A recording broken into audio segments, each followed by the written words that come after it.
নমস্কার বন্ধুরা, আমিষ ফেলে নিরামিষ পরিবারে আপনাদের সবাইকে স্বাগত জানিয়ে আজকে নতুন একটা রেসিপি নিয়ে হাজির হয়ে গেলাম। ছানা পোস্ত। এই ছানাটা আমি বাড়িতে বানিয়েছি। আপনারা ইচ্ছে হলে এই রেসিপিটা পনির দিয়েও বানাতে পারেন। গরমের সময় মুখে যখন অরুচি লাগে তখন এই রকম কম তেল মশলার একটা রেসিপি অবশ্যই আপনারা বানিয়ে নিতে পারেন। এর জন্য আমি 250 গ্রামের মতন ছানা নিয়েছি। পোস্ত নিয়েছি 4 চামচ। পোস্তটা আমি খুব ভালো করে মিহি করে বেটে নেব। ওর সঙ্গে 8-10টা কাজু বাদাম নিয়ে নেব। এই কাজু বাদামটা আর পোস্তটা একসঙ্গে বেটে নেব। একটা বড় সাইজের টমেটো নিয়েছি, লবণ নিয়েছি, চিনি নিয়েছি। রান্নাটা সর্ষের তেলে করব। সামান্য একটু হিং নিয়েছি যেহেতু নিরামিষভাবে করছি, আর নিয়েছি কালো জিরে, কাঁচা লঙ্কা আর শুকনো লঙ্কা। এবার রেসিপিতে আসছি। কড়াটা গরম হলে এতে আমি পরিমাণ মতন সর্ষের তেল দিয়ে দিলাম। তেলটা খুব ভালো করে গরম করে নেব। তেলটা যখন খুব ভালোভাবে গরম হয়ে যাবে সামান্য একটু লবণ দিয়ে দিলাম। লবণটা দিয়ে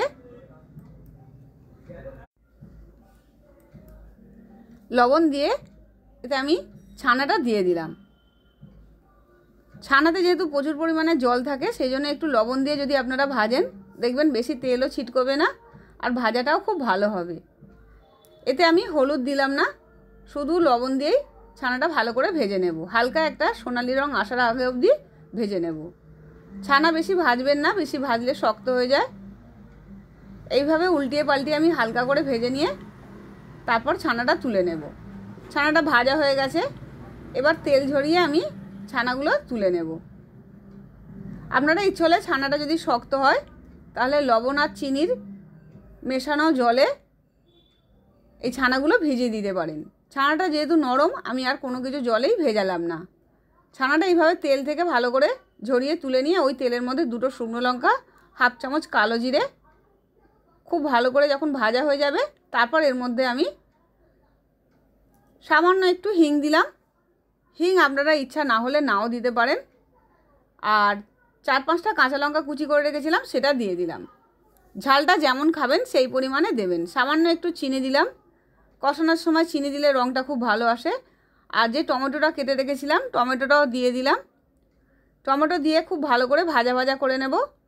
এই সময় স্বাদ মতন একটু লবণ দিয়ে দিলাম। টমেটোটা একটু ভাজা হলে তারপরেই লবণটা দেবেন, না হলে টমেটো থেকে প্রচুর পরিমাণে জল বেরিয়ে যাবে। টমেটোটা একটু ভাজা ভাজা ভালো করে নিতে হবে, কারণ টমেটোর কাঁচা গন্ধ একদমই ভালো লাগে না। আপনারা ইচ্ছে হলে টমেটোর পরিবর্তে টক দইও দিতে পারেন। সেক্ষেত্রে যদি টক দই দেন তাহলে গ্যাসটা এ সময় খুবই লো করে দেবেন, নাহলে টক দই গরমে অনেক সময় কেটে যায়।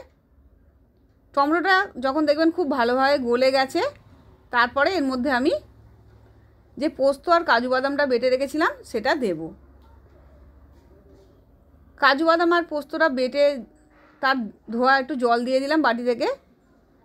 এই সময় অবশ্যই একটু গ্যাসটা কমিয়ে ভাজবেন আর অল্প একটু জল মিশিয়ে নেবেন, নাহলে যেহেতু এতে কাজু বাদাম আছে কড়াতে বসে যাওয়ার ভয় থাকে। একটু ভালো করে ভাজা ভাজা হয়ে গেলে তারপর 2টো কাঁচা লঙ্কা ছিঁড়ে দিয়ে দিলাম। তারপরে আরও একটু মিনিট 2 ভালো করে কষিয়ে নিয়ে যখন একটু শুকনো শুকনো হয়ে যাবে তখন সামান্য একটু গরম মশলা গুঁড়ো দিয়ে দিলাম আর 1/2 কাপের মতন জল দিয়ে দিলাম। দিয়ে খুব ভালো করে কষিয়ে নেব। একটু ঢাকা দিয়ে এই ঝোলটা ভালো করে ফুটিয়ে নেব যাতে এর টেস্টটা চলে এসে যায়। এই সময় আমি ভেজে রাখা পনিরটাও দিয়ে দিলাম। দিয়ে মিনিট 2 আরও ভালো করে কষিয়ে নেব। একটু ঢাকা চাপা দিয়ে ভালো করে কষিয়ে নেব।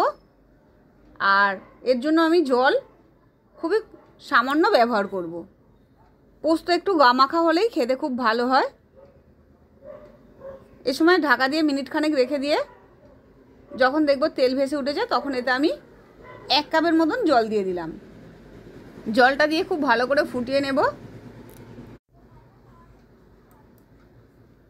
এবার স্বাদ অনুযায়ী আরও একটু লবণ দিয়ে দিলাম। আগে যেহেতু লবণটা কম দিয়েছিলাম। মিনিট 5-7 ভালো করে ফুটিয়ে নিয়ে তারপর এটা আমি ঘি ছড়িয়ে নামিয়ে নেব। আপনারা ইচ্ছে হলে সর্ষের তেল ছড়িয়েও দিতে পারেন, তবে একটু ঘি দিলেই টেস্টটা খুব ভালো আসে। আমার রান্নাটা হয়ে এসছে। এবার 1 চামচ ঘি ছড়িয়ে গ্যাসটা আমি অফ করে দেব। অবশ্যই এই রেসিপিটা আপনারা বানাবেন। এই রেসিপিটা আপনারা ভাত, রুটি, পরোটা, লুচি, নান সব কিছুর সঙ্গেই খেতে পারবেন। আর গরম ভাতের সঙ্গে যদি এই রেসিপিটা থাকে দেখবেন আর কোনো কিছুই লাগছে না। গরমে অনেক সময় মুখে অরুচি আসে, নিরামিষ দিনে কী করব ভেবে পান না, তখন অবশ্যই এই রেসিপিটা বানাবেন। রান্নাটা দেখতে যত সুন্দর, খেতে তার থেকেও বেশি সুন্দর। আর দেখেছেন তো খুবই কম তেল মশলায় এই রেসিপিটা হয়। একবার হলেও বানাবেন। আমি বেশ কিছুদিন রেসিপি দিতে পারিনি, আমার ছোটো মেয়ের পরীক্ষার জন্য, কলেজের পরীক্ষার জন্য আমি খুবই ব্যস্ত ছিলাম। আবার নিয়মিত আমি এই রকম রেসিপি দেব। আবার ফিরে আসবো নতুন রেসিপি নিয়ে। সুস্থ থাকবেন, ভালো থাকবেন, নমস্কার।